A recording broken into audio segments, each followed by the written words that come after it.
বিদেশি ক্লাবে যোগ দিতে পারেন ইস্টবেঙ্গলে খেলা ফুটবলার। ইস্টবেঙ্গলে খেলে যাওয়া এক ভারতীয় ফরওয়ার্ড যোগ দিতে পারেন বিদেশি ক্লাবে। কানাডার প্রথম ডিভিশনের ফুটবল ক্লাবে যোগ দিতে পারেন এক ভারতীয় ফুটবলার। ক্লাবটি এই মুহূর্তে রয়েছে লিগ চ্যাম্পিয়ন হওয়ার দৌড়ে। এডমন্ড লালরিন্ডিকার কথা ইস্টবেঙ্গলের সমর্থকরা এখনো ভোলেননি নিশ্চয়ই।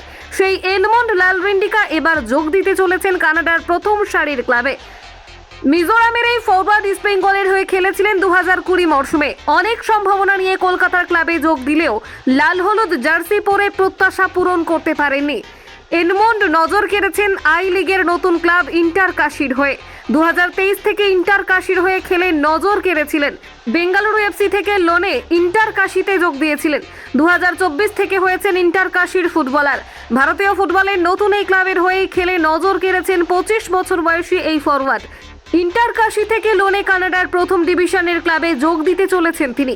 কানাডিয়ান প্রিমিয়ার লিগের ক্লাব অ্যাটলেটিকো অটোয়ার হয়ে মাঠে নামার সম্ভাবনা রয়েছে এডমন্ডের।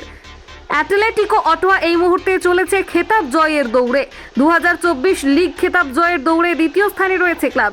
3 ম্যাচের মধ্যে 2টি ম্যাচে এসেছে জয়, 1টি ম্যাচে ড্র। কলকাতা 24/7.in।